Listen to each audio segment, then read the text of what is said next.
Bonjour à tous, nous sommes ici avec Camille Schreier, Miss America, et je suis ravi de passer bien de questions. Nous voulons savoir ce que ceci représente d'être Miss Amérique. On va le faire sachant que vous vivez avec le syndrome LR dans l'os. On va poser des questions. Je sais qu'il y a des questions que nous avons mis ensemble. Je sais que vous avez beaucoup de questions.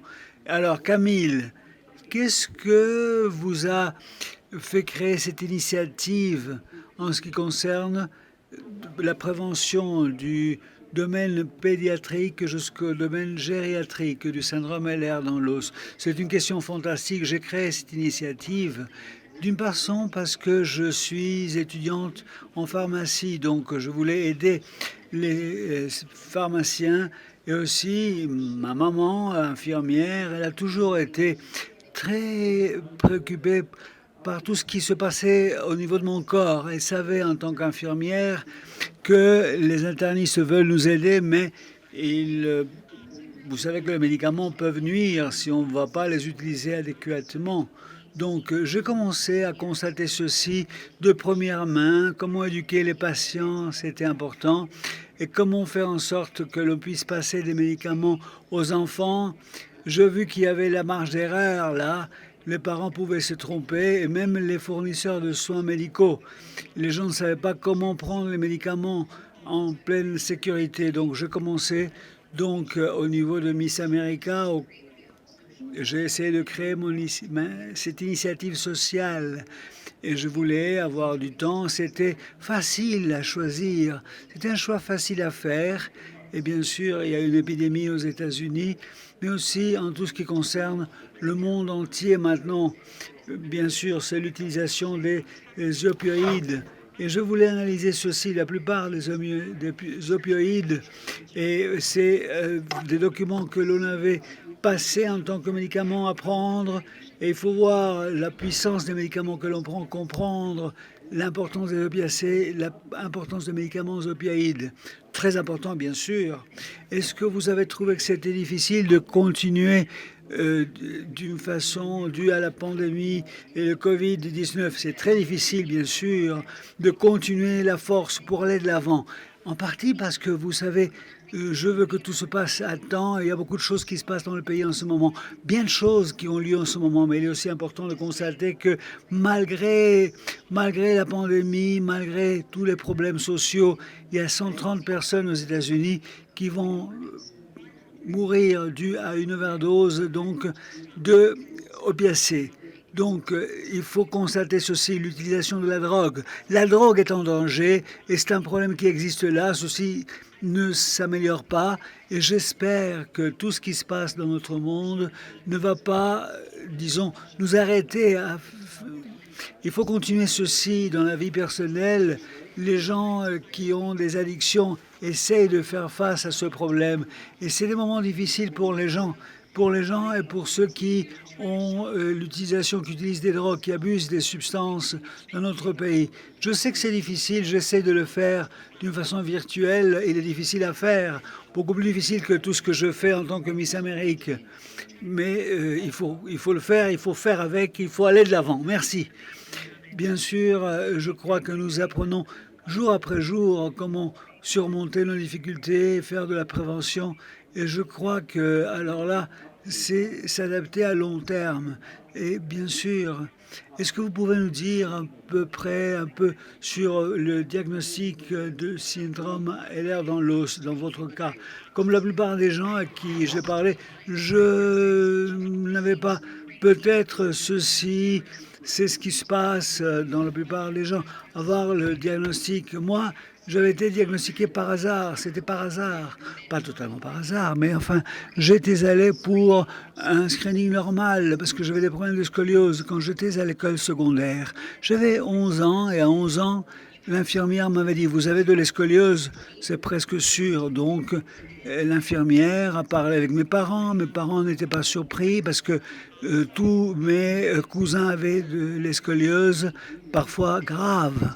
Et je suis allé voir un chirurgien orthopédiste qui voulait suivre mon cas, les scolioses. Je me rappelle, le premier jour, il m'a examiné, il m'a dit « Mais autre chose, il y a quelque chose qui arrive ici. C'est plus que les scolioses, vous avez autre chose. » Et c'était un médecin très savant. Et il m'a regardé, il a touché mes bras, il a touché mes mains, il a examiné mes articulations, il a mesuré ma flexibilité. Et il m'a dit « Mais vous avez le syndrome LR dans l'os. » Et moi, j'ai dit « Bon, peut-être, j'ai dit, je crois que l'un de mes parents ou ça, peut-être l'une des personnes qui est ici avec vous, l'un de vos parents ou ça. Est-ce qu'il y a des problèmes de flexibilité? Évidemment, ce n'est pas mon père parce qu'il y avait des problèmes de flexibilité. Je regardais et il a vu ma maman, il a constaté ses mains, ses bras et il a dit « Je crois que vous avez passé ceci à votre fille. » Alors on est allé voir un spécialiste. C'était en l'année 2007.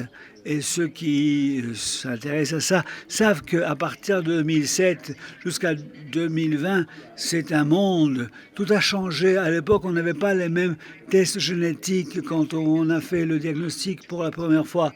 Simplement, c'était sur la base de mes symptômes. On m'avait dit, vous avez le syndrome classique type 2 LR dans l'os.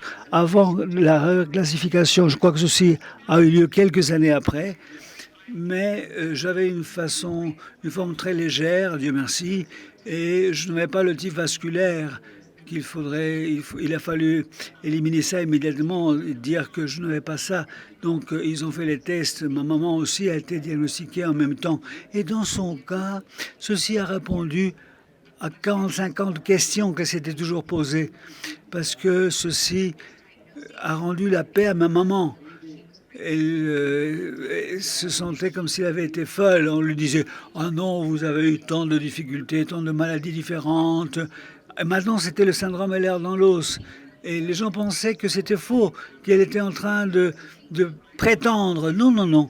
Et moi, j'ai apprécié beaucoup et j'ai su que mon diagnostic, cette information personnelle, a aidé ma mère. Et ceci m'a permis de continuer avec ma vie, avec une connaissance sur pourquoi il y avait des choses qui arrivaient dans mon cas, qui n'arrivaient pas à d'autres gens. Ceci est important quand quelqu'un va aux soins de santé, il faut reconnaître les symptômes, il faut reconnaître que la chose n'est pas toujours évidente. On a vu le zèbre, on a vu ceci représente le syndrome LR dans l'os. Et moi je pense, je suis totalement d'accord, il ne faut pas dire c'est évident, dire voilà, ceci a été créé, voilà, vous pensez que c'est un cheval. Et non, vous avez parfois les médecins qui ont été traités, ils pensent qu'ils vont trouver un cheval et ils trouvent donc des zèbres au lieu de chevaux. Et bien sûr, ceci est très utile et nous aidera toujours. Beaucoup de gens ici considèrent l'importance de cette validation, de cette confirmation du diagnostic. C'est de la paix que vous avez quand vous avez cette odyssée pour trouver un diagnostic. Et je suis ravi de voir que vous n'avez pas eu cette odyssée. Vous avez commencé assez tôt. Est-ce que ceci vous a permis d'avoir une meilleure qualité de vie, sachant que vous aviez le syndrome et sachant ce qui arrivait? Bien sûr, je pense que ça m'a beaucoup aidé. Je suis toujours en faveur de la médecine préventive. Je suis pour la prévention. Et en tant que société, il faut se centrer sur ça. Et je dois dire que la nutrition, le repos, l'hydratation adéquate, c'est important, c'est la base pour nous tous. On sait que pour la plupart des gens, ce n'est pas tellement important. Mais bien sûr, pas seulement les médicaments. On sait que c'est un problème d'attitude. Les gens prennent ceci. Nous avons des médicaments que nous pouvons prendre. Mais il est beaucoup plus facile si on n'arrive pas là et on peut tout contrôler. J'ai eu l'avantage, j'ai étudié la physiothérapie, j'ai essayé de comprendre le potentiel d'avoir des lésions. Et moi, je crois que ça, c'est la différence entre voir quelqu'un regarder ma maman et dire, voilà, j'ai eu l'opportunité, elle a eu des processus chirurgicaux, elle avait eu des liaisons parce qu'elle pratiquait du sport, elle faisait du sport de contact, du basketball, etc. Donc, elle avait des douleurs, beaucoup plus de douleurs que moi. Je l'ai, bien sûr, il y a la différence d'âge, Mais moi, j'ai eu beaucoup de chance. Il faut dire que j'ai eu beaucoup de chance en ce qui concerne le niveau de douleur et la gestion des symptômes. Le problème le plus important que j'ai eu, c'est le fait d'avoir été étudiante et de gérer le niveau d'énergie. Parce qu'évidemment, j'avais des problèmes. Vous savez, le problème, c'est la fatigue dans le syndrome LR dans l'os. Et j'ai dû faire face à la fatigue. Et j'ai dû faire des efforts pour être alerte, pour être en pleine forme. Et ceci pour faire mon travail aussi en tant que Miss Amérique. Il faut dire que c'est beaucoup plus facile si vous savez ce qui arrive et vous changez la façon de faire, la façon d'organiser votre journée. Vous devez vous adapter à ceci, car franchement, c'est une maladie. Dans mon cas, évidemment, il n'y a pas beaucoup de traitements qui peuvent changer la situation. Donc, c'est adapter ma vie pour avoir une meilleure qualité de vie. C'est la meilleure façon de gérer le problème, de gérer la maladie. Et je crois que je serais devenu folle si je n'avais pas su ceci. Eh bien, ceci m'a rendu en paix avec moi-même. Donc, comprendre la variabilité des symptômes auxquels je devais faire face, ça m'a beaucoup aidé. Bien sûr, et nous devons dire que, sincèrement, les gens ont été diagnostiqués, ceci peut-être à 15 ans, à 20 ans, 30 ans plus tard. La différence de ceux qui ont un diagnostic plus tard est énorme. Je crois que non seulement on pense que ceci permet de faire en sorte que les gens, que l'on croit à ce que les gens disent, parce qu'il y a des problèmes multisystémiques. Et je crois qu'avec ça, ça va créer la base solide pour pouvoir aller de l'avant. Et je crois que c'est formidable de voir l'exemple de tout ceci et de voir la réalité, comprendre la réalité. Vous parlez d'adaptation. Eh bien, quelle technique vous a été utile pour gérer le problème de votre syndrome Ehlers-Danlos au moment de voyager, etc. Maintenant, avec mon travail, il est beaucoup plus difficile qu'avant parce que c'est difficile. J'ai un manque d'habitude, de routine. Je dois faire des choses différentes chaque jour. Évidemment, il était facile pour moi d'organiser le programme du jour. J'avais du temps pour des exercices, pour mes muscles. C'était ma priorité numéro 1, la nutrition adéquate. Eh bien, j'organisais mes journées et j'avais toujours cette possibilité. Je me reposais, je prenais du temps pour me reposer, mais tout ceci a disparu. Et tout ceci, maintenant, c'est très difficile à gérer, mais à concilier. Mais ceci qui m'a sauvé la vie, c'est le pouvoir de faire la sieste. Je sais que ceci paraît un peu fou, mais je suis pour prendre une petite sieste au milieu de la journée. Ceci me permet de reprendre des forces et ceci me permet d'aboutir à la fin de ma journée en faisant mes tâches. Si j'ai des événements, si j'ai des choses à faire le soir, eh bien, ceci est important parce que moi, je considère que, eh bien, je n'ai pas été diagnostiqué du point de vue STOP, donc le syndrome orthostatique, de tachycardie orthostatique. Mais je crois que quand moi, par exemple, je suis bien hydraté, j'ai moins de problèmes. Je vais beaucoup mieux pendant ma journée. Je fais mieux et ceci, c'est ce que je fais. C'est-à-dire, je reste active, je bois de l'eau et je fais la sieste. Je prends une sieste de temps en temps. Sincèrement, quand je dis aux gens comment je contrôle le syndrome Ehlers-Danlos, vivre avec ceci, c'est apprendre à gérer et c'est vivre la vie, c'est faire les choix, vous occuper de votre corps, penser à ce dont on a besoin. Je dois dire qu'il faut traiter mon corps avec beaucoup plus de soin que les autres, mais ceci nous permet qu'il est très important de faire en sorte que s'il est nécessaire pour bien faire notre travail. Je souris parce que, évidemment, ce que vous dites, c'est ce que je pense dans la vie normale. Et je suis fier de voir ce que vous avez dit. Je dis toujours que c'est le travail de tous les jours. C'est formidable. Eh bien, ceci n'aide pas si vous n'avez pas d'habitude. Il faut une routine, une vie avec des habitudes aide beaucoup. Et je suis totalement d'accord avec vous. Et je pense que ceci, c'est ce que je commande aux gens exactement. Je suis tout à fait d'accord avec vous. Alors, c'est formidable.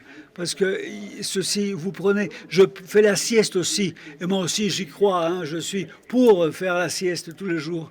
Eh bien, quand il y a eu des concours de beauté, ces pageants, comme on dit en anglais, vous pouvez nous raconter comment êtes-vous devenu Miss Amérique? Eh bien, j'ai commencé à prendre part à ces concours de beauté, pageants, associés toujours avec la petite fille qui arrive avec des couronnes de diamants, etc. Non, non. Eh bien, j'étais quelqu'un qui n'avait jamais eu l'expérience de parler en public. Eh bien, j'aime beaucoup les sciences et je fais du sport. Donc, vraiment, je suis quelqu'un de passionné pour les livres, pour le sport.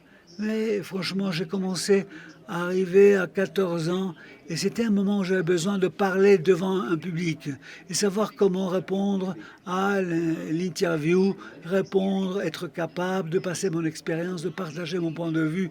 Et je n'avais jamais fait ça à l'école. Donc, le fait de participer à Miss Amérique m'a donné beaucoup d'expérience, l'opportunité de faire ceci, d'être devant 500 personnes pour me présenter à 14 ans et savoir comment passer l'interview avec des juges que je n'avais jamais rencontrés auparavant.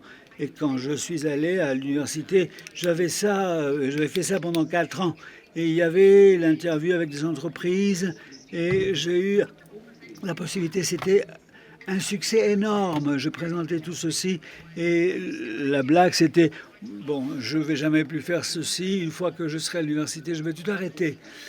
Je n'ai pas besoin de participer à des concours de beauté. Je dirais j'en ai marre, mais Miss America c'est différent. C'est un programme symbolique avec beaucoup de prestige. Ça fait 100 ans que ça existe.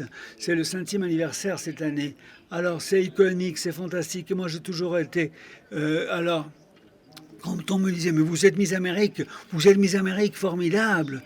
Alors c'était la reconnaissance, c'était fou. C'est comme quand vous regardez la machine à photocopier, vous dites, ah mais c'est Xerox, c'est de la qualité. Eh bien, c'est associé. Je n'avais jamais imaginé que je pourrais participer à des Miss Amérique. Donc c'est un concours de beauté, d'intelligence. Et il y a des American Talent Shows, c'est des programme où il y a des gens qui vont montrer la capacité, le talent, la capacité. Et il y avait des gens qui chantaient, des gens qui jouaient, qui faisaient de la musique, etc. Et parfois, ils avaient des gens de ventriloques, des gens qui jouaient avec des éléments. Et je me suis dit, je n'ai pas ces éléments. Et ils m'ont dit, c'est pas grave, vous pouvez participer à cette organisation historique. Je voulais le faire pour participer aussi à mes études universitaires et payer mes études universitaires. Et bon, j'ai participé à un programme de bourse et je me suis dit, j'ai rien à perdre, pourquoi pas. Et j'ai signé, je me suis présenté au concours, au pageant, et je présenté mon approche scientifique. Je fais une démo scientifique comme preuve de talent. Et j'ai gagné la première, donc c'était Miss Virginia, je l'ai eu en 2019, 6 mois plus tard, je suis devenu Miss America, voilà. Et c'était formidable, c'était quelque chose qui m'a surpris. Et je me suis dit, je vais essayer parce qu'il n'y a rien à perdre.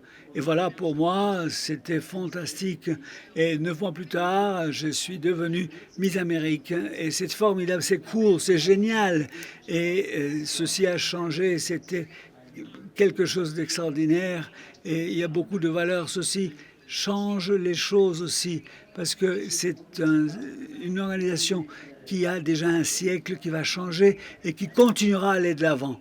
Alors, quel est l'impact de ce que vous faites et cette démonstration scientifique? Et qu'est-ce que vous pensez à partir de maintenant?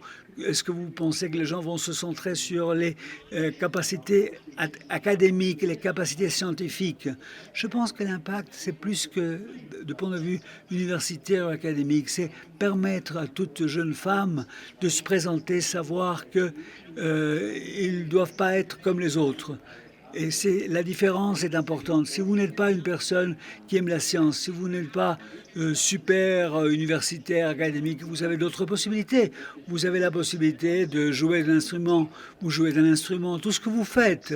Faites ce que vous faites. Vivez votre vie et savez que vous pouvez être totalement différente et que vous pouvez être comme n'importe qui auparavant, différent de n'importe quelle personne. Et de cette façon, je voulais passer le message. J'avais peur. Je me suis dit, je vais jamais réussir avec des démonstrations scientifiques. Mais en réalité, c'était la première fois et c'était ce qui a établi la différence. C'est ce qui a établi la différence.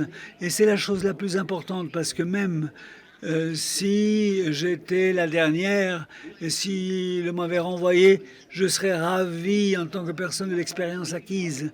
Et je pense que les femmes, les personnes qui vont participer devront dire voilà, c'est formidable et je ne dois pas copier les autres, je vais être moi-même. Les gens devront être qui ils sont, indépendamment du genre, indépendamment du sexe, indépendamment de la personne. On doit être vrai, formidable. Et pendant ce concours, ce pageant, ce concours de beauté et intelligence, je pose la question, n'est-ce pas? Alors, comment est-ce que vous avez pu contrôler les comorbidités et votre maladie pendant le concours de beauté? Avec beaucoup de difficultés, bien sûr. Évidemment, si moi, j'avais, par exemple, c'est comme si c'était simplement pour présenter le maquillage, je me suis dit, Miss Virginia, moi, j'étais toujours en train de de faire la sieste. Et moi, je profitais pour arrêter tout ce que je faisais. Et j'avais donc avec moi, j'avais donc un oreiller, j'avais le nécessaire pour dormir, pour faire ma sieste privée. Et les autres filles me disaient, mais elle est folle, c'est là pourquoi ce Miss Virginia est en train de faire la sieste. Je dis, j'ai besoin de temps pour me reposer. Et voilà, après, je serai en forme de faire comme vous et repartir en pleine forme. Et moi, je faisais la sieste. Là, je me mettais par terre et je dormais par terre. Et je voulais garantir que je décentrais sur un fait. C'était un certain temps, 10 jours simplement. Et ça durait 10 jours. Et je peux faire n'importe quoi pendant 10 jours. Alors, vous avez la force. Et il fallait faire attention à mon corps pendant ces 10 jours. Et finalement, j'ai eu même une maladie, et ça n'a pas aidé, mais il fallait, numéro un, c'était faire la sieste et me reposer. Alors après, quand je dormais le soir, je savais que j'allais dormir et pas faire des folies. Je voulais me reposer, je me suis reposé. Est-ce que vous avez trouvé dans ce concours de beauté, vous trouvez que c'était dur pour les gens de comprendre la nature de cette invisibilité avant? Oui, bien sûr, c'est difficile, spécialement quand vous êtes Miss America, parce que les gens pensent que vous êtes comme quelque chose comme l'unicorne. Les gens se disent, rien ne se passe, vous avez un syndrome qui ne se voit pas. Alors, j'ai des problèmes. J'ai aussi lutté avec des processus psychiques pendant ma vie. Et j'ai eu des choses, je dois faire face à des choses que personne ne voit. Et je garantis que je vais bien, mais il faut contrôler tout ceci, cette maladie invisible, physique invisible. Je profite de l'opportunité comme un moment pour apprendre et pour enseigner, pour partager tout ceci, pour dire j'ai cette maladie. Et ceux avec qui j'agis et je vais interagir tous les jours et qui ont des maladies invisibles, eh bien, sont dans le même cas. Parfois, il ne faut pas poser la question, il ne faut pas en parler, mais il faut comprendre que quelqu'un peut agir d'une façon différente à ce que l'on attend de ces gens, d'une façon différente peut-être, pour essayer. Et il faut comprendre, avoir de l'empathie et se dire quelque chose peut arriver. Mais évidemment, c'est un moment où j'ai beaucoup appris et j'en suis reconnaissante. Merci, formidable. Alors, la question vient de Christina. Elle... Alors, incroyable ce que vous avez fait. Vous avez une description différente de ce qui représente être Miss Amérique. Est-ce que vous avez considéré qu'on vous a trompé? Est-ce que vous considérez que ce travail est fait? Et comment peut-on vous aider à aider les autres? Comment va-t-on vous aider à aider les autres C'est une très bonne question. Merci. Je ne me sens pas, enfin personne ne m'a trompé. Les gens pensent que l'on m'a trompé, que j'ai été forcé de faire quoi que ce soit. Mais je n'avais pas d'idée. Simplement, je n'ai rien à perdre avec cette opportunité. Et tout ce que j'ai, c'est plus que je n'avais auparavant. Et je suis reconnaissante. C'est une opportunité que je n'aurai plus jamais. Et en particulier en ce qui concerne le syndrome LR dans l'os, la première fois pour gérer mes symptômes, c'est quand je voyage. Ceci me donne l'opportunité de faire mes activités d'une façon saine, d'une façon qui va contribuer à ma santé. Et j'ai créé un contenu qui me permet et qui va rester après cette année. Je fais des vidéos scientifiques, je participe à des interviews et voilà, je sais que je peux présenter tout ceci sur YouTube et ceci restera là sur le net, sur les réseaux sociaux pendant des années. Je fais beaucoup en ce qui concerne la formation et être capable de présenter un contenu vidéo que je partage avec les personnes jeunes partout dans le pays, eh bien c'est formidable. Et j'essaie de me centrer sur le bénéfice de tout ce que je fais. Évidemment, ce n'est pas la façon dont j'attendais passer l'année, mais je vois le bénéfice, je vois le point positif. Et il faut faire avec, je suis très positive. Et je dois dire que ce qui est important, je suis la personne clé pour faire donc la dissémination du coronavirus si j'avais continué à voyager. Mais je me suis arrêté, maintenant je suis chez moi et je crois que c'était important parce que maintenant je voyage pas pour l'instant, c'est pas le moment de le faire, mais je fais de mon mieux et je pense, j'apprécie énormément votre gentillesse et le support, le soutien que vous tous me portez. Merci beaucoup. Eh bien, ça vient de Heather. Heda veut vous remercier de votre impact sur la science et en ce qui concerne le rôle de la femme. Vous êtes une femme avec une maladie chronique et c'est important.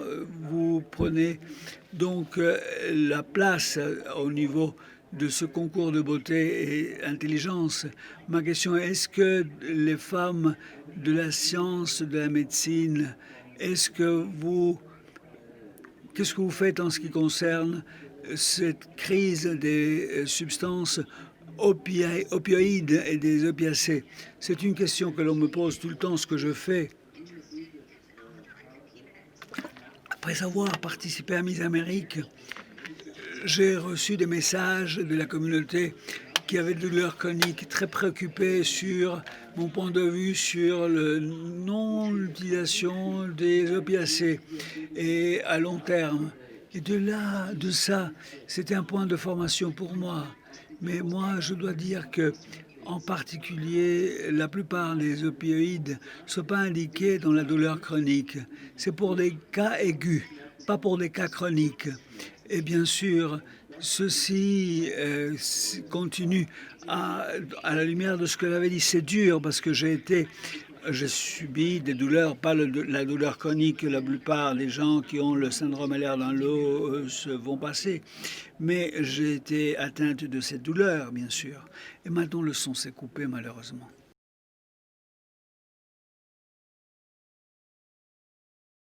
Il y a la possibilité de faire de l'abus de substances. Les médecins ne savent pas exactement quand ils vont recommander ces médicaments. Ils se rendent compte que parfois les gens vont revenir à leur dire « je continue à avoir des douleurs ». Les gens qui utilisent ça, ce pas des gens qui en ont besoin. Il faut éviter ceci quand ce n'est pas nécessaire, éviter quand ce n'est pas nécessaire de prescrire, de recommander ce type d'opioïdes et connaître les risques parce que ces médicaments sont sur le marché maintenant plus que jamais et c'est un risque énorme. Le fait d'utiliser ceci, le risque de la vie, le risque parce que ces médicaments sont addictifs, vont créer des addictions. Et du point de vue psychologique aussi. Alors, si vous n'êtes pas au courant, eh bien, je n'étais pas au courant de ma maladie. LR dans l'os et j'ai changé ma vie quand j'ai su que j'avais donc la maladie. Donc, si vous ne savez pas ce qui se passe, vous allez tomber dans des situations difficiles, dangereuses. Donc, dans la douleur chronique, vous devez poser la question à vos docteurs, mais je suis pour Donc, le fait d'éviter la douleur d'une façon alternative. Les médecins, parfois, se disent, bon, est-ce que vous avez une physiothérapie? Est-ce que vous avez de la chirurgie? Vous avez besoin de massage? Vous avez besoin de bloquer les nerfs pour contrôler la douleur? Mais il est important de parler avec le médecin et si vous êtes en train de recevoir ce médicament, pour comprendre les risques associés avec l'utilisation des opiacés, des opioïdes. Mais je pense que nous devons être persuadés de cette importance quand nous avons de la douleur, que nous voulons utiliser des médicaments pour contrôler cette douleur. La question vient de Jack et les symptômes associés sont pas connus par le personnel médical. Qu'est-ce que vous considérez pour éduquer les professionnels de la santé qui travaillent dans le domaine du syndrome Ehlers-Danlos pour assurer qu'il y ait un traitement adéquat? Moi, je suis une personne qui, tout d'abord, je garantis, je leur dis que j'ai le syndrome Ehlers-Danlos. J'ai une petite carte au cas d'urgence, il y a un accident et que la personne ne sait pas que j'ai le syndrome Ehlers-Danlos. Moi, je l'ai là, noir sur blanc, écrit. Mais il faut le dire aux fournisseurs de soins médicaux. S'ils ne savent pas ce que c'est que le syndrome Ehlers-Danlos, simplement vous leur dites de se mettre à jour, de s'éduquer. Et si la personne ne comprend pas ce que vous êtes en train d'expérimenter, le syndrome Ehlers-Danlos, vous changez de fournisseur. Je vous dis de changer de fournisseur de services des soins de santé. Il est important de trouver quelqu'un capable de comprendre, quelqu'un qui veut connaître. C'est ça, et qui veut aider. Le fait que quelqu'un soit médecin, ça ne veut pas dire qu'il comprend toutes les maladies et tout ce qui se passe dans votre syndrome, mais il faut trouver des gens capables de vouloir apprendre, vouloir comprendre. Ceux qui comprennent et ceux qui veulent comprendre. Je connais beaucoup des symptômes, je sais comment ça me concerne, je n'ai pas de honte, je le dis. J'ai le syndrome, j'ai ceci, cela, ces symptômes, mais je crois que c'est le syndrome Ehlers-Danlos. Et les gens peuvent me dire je suis d'accord ou pas, mais je partage mon expérience, mes expériences, parce que mieux que personne, on se connaît. On sait la façon dont le syndrome Ehlers-Danlos nous va avoir de retombées sur nous. Il faut en tant que patient le dire. Et si vous ne recevez pas de soutien, vous cherchez quelqu'un qui vous donne donc le nécessaire. Très important.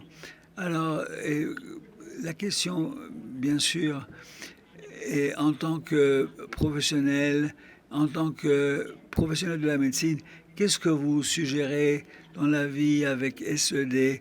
Vous avez proposé des adaptations pour que ce soit facile à gérer un petit moment.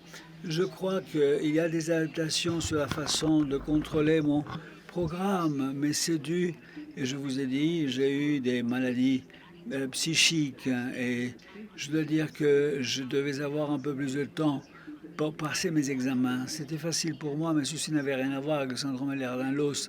C'était plutôt le problème psychique et de l'anxiété. J'avais des problèmes d'anxiété.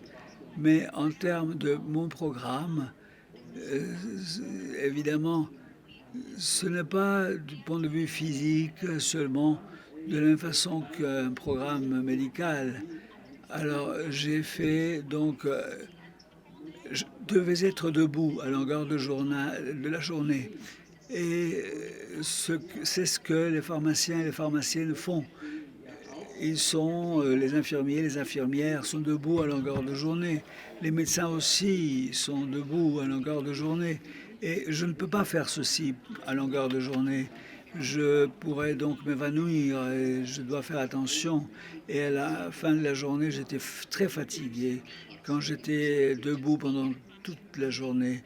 Et en tant qu'étudiante, bon, je peux vous parler, je peux vous dire que, eh bien, je dois prendre soin de moi-même et contrôler ma fatigue d'une façon proactive et prendre mon temps de repos. Et je prenais des siestes, je faisais la sieste. Quand il y avait quelqu'un, bon, même si j'étais à l'université en faisant mes études, c'est garantir que je prenais soin de moi. Mais ce n'était pas la chose la plus difficile. le fait d'être Miss Amérique est beaucoup plus difficile que d'étudier à l'université, de faire des études de pharmacie. C'est la vérité, hein. Il faut le dire. Je ne dis pas que ce soit pas difficile, mais Miss Amérique devient plus difficile que faire des études à l'université. Bon, je l'imagine, mais on est ravis, on apprécie beaucoup ce que vous faites pour les gens atteints du syndrome Ehlers-Danlos. On est ravis de vous avoir et merci de prendre votre temps pour répondre à tant de questions. Et je crois que ça vaut la peine et c'est merveilleux. Vous faites c'est la première conférence virtuelle estivale. Nous avons plus de 1000 personnes qui suivent ce débat aujourd'hui. C'est fantastique, c'est formidable. Le nombre de personnes de partout dans le monde, de bien de pays, et je crois qu'ils sont là. C'est formidable, c'est fantastique, et on apprécie beaucoup votre contribution. Merci de votre aimable invitation. C'est un grand honneur d'être là, et sincèrement, est-ce que je crois que ceci me permet, en tant que Miss Amérique, de vous rappeler que ceci peut arriver à n'importe qui, à n'importe quel moment dans une vie. Et bon, on peut avoir un diagnostic ou pas, mais je dois dire que si vous avez le syndrome, ceci vous permet de comprendre et de mieux gérer votre maladie. Et je suis ravi de contribuer à cette compréhension. Merci beaucoup et j'espère que vous allez avoir bien de succès et profiter de votre couronne en tant que Miss Amérique. Et voilà, et j'espère qu'on se verra personnellement très tôt. Merci de votre aimable invitation. Merci beaucoup.